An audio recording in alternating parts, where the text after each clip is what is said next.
what did you think? So Browner here tells me that Joe Burrow is a surefire bust. And I tell Browner after one game, Joe Burrow will be an excellent NFL quarterback. Hank, if you had to come to my side, good quarterback, Browner's side, surefire bust, where do you land on Joe Burrow based on what you saw in his first start with no preseason games and no scrimmages? That's his first NFL action, and it's live. You tell me.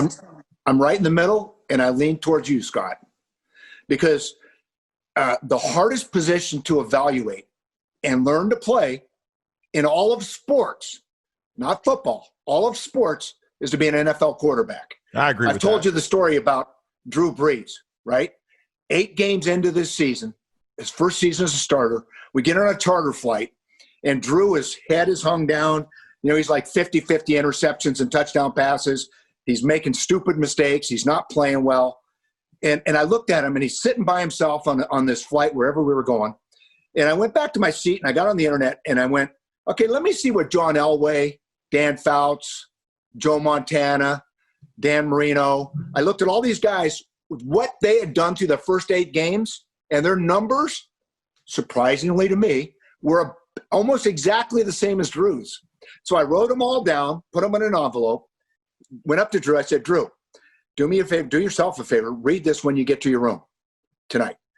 And just do me a favor. Don't throw it away. Don't discount this.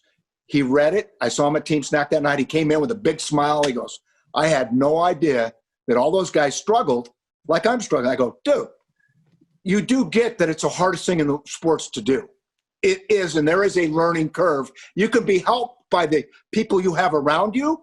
The coaching, obviously, is big. You know, if you got an experienced quarterback coach, experienced coaching staff, that helps. You got a great team around you, that helps.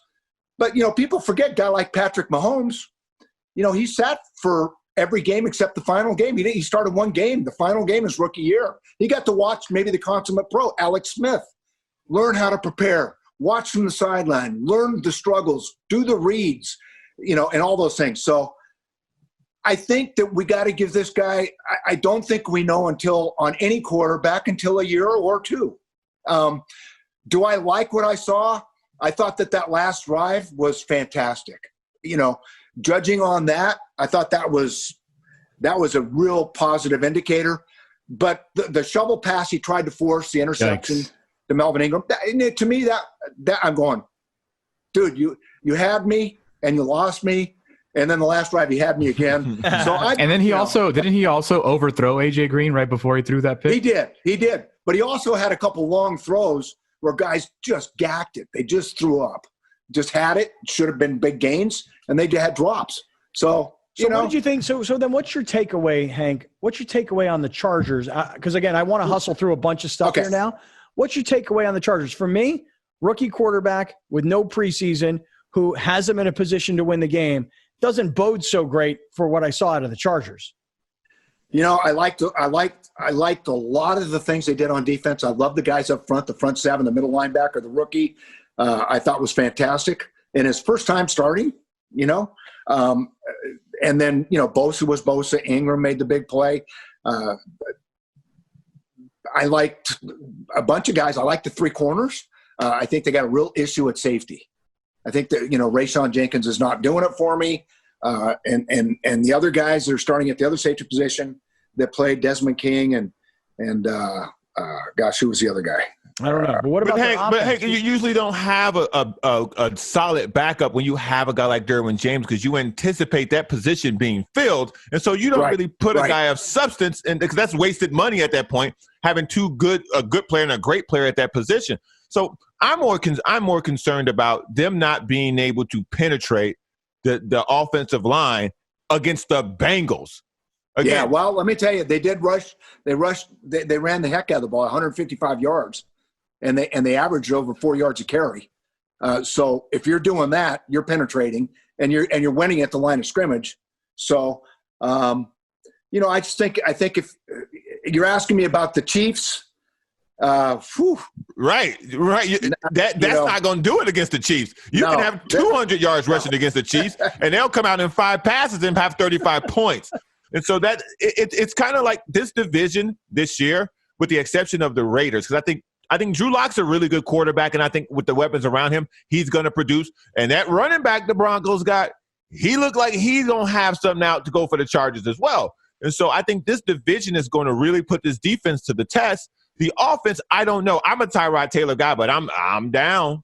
I'm down on them after what I saw out of week one, because, again, the Bengals don't have a stout defense. And for them to not, and for a pro like Tyrod Taylor to not be able to produce against that and give the defense a cushion, it worries me. And they were missing 2 or 3 of their guys on defense too. So, he has a winning record as a starter. He started 47 games. He does. I'm with you. Tyrod Taylor. Rule number 1 for any quarterback, by the way, at any level, rule number 1 is don't lose the game. Don't do stupid things to give the game away. Let the people around you succeed, put them in a position to succeed, but don't give the game away. That's rule number 1. Ryan Leaf obviously failed rule number 1. I can go down the list of all the can't miss, surefire guys that lose games. Did Joe Burrow lose that game with the dumb, with the misjudged shovel pass? No, I go back to Joe Mixon. Joe Mixon, who never fumbles and is a great back. I mean, this guy hadn't fumbled in hundreds of carries, and he coughs it up, and that was the turning point in the game, in my opinion. So, I don't know what to think. I think Cincinnati should be excited. I can't wait to see what happens tonight against Cleveland. It's hard to it's hard to just be like, well, this is this and this is that after 1 week with no preseason, right? Right. But I'm with Scott on the Joe Burrow thing. I think Joe Burrow just showed stuff that you don't see from a rookie quarterback often. He just looked like he had something. Yes, that final drive was amazing. And he had a couple drops that were amazing. And the guy, just watching his body language, he was confident. He was a coach's kid. I don't know. But we'll see. Only Hank, time will tell. What about in I'm going to try and say this nicely. No, don't be diplomatic. What about Phillip Rivers sucking in the fourth quarter again in Indy? I didn't see it. I heard about a late fourth quarter. You've seen it before. You've seen it before. You may not have seen that version of it, but you've seen this before. It's funny that Browner also said the thing about Melvin Gordon. Oh, that boy, I saw that guy fumble in Denver too. And I see Phillip Rivers throwing picks in the fourth quarter. It's like, okay, can we not blame the Chargers now? We're just blaming those 2 players because that was the same Rivers and against the Jaguars. So I didn't see the play, and I still haven't seen the play. If it was just a dumb mistake, a bad decision, and a stupid giveaway at the wrong time, shame on you, Phillip. Again, what's rule number 1? Don't give the game away. Don't throw the game away. Especially if you're in a position to win. A guy that's been in the league 17 years. Come on. It was so weird, Hank. He looked in the Colts uniform exactly what he looked like in the Charger uniform. I mean, the helmet, the face mask, the shoulder pads, the way the sleeves are cut. He looked exactly the same. And then when you looked at the end of the game, he put up numbers, the kinds of numbers he's a great quarterback. Yeah, he's a great passer. He's a great statistical passer. But in game 1, on the road at Jacksonville, a team that is literally trying to tank so they can go and get this Clemson quarterback, they beat him. I mean, I know. It's hard to believe. I just couldn't believe it. But I thought the games were pretty clean. I thought that the quality of football was good.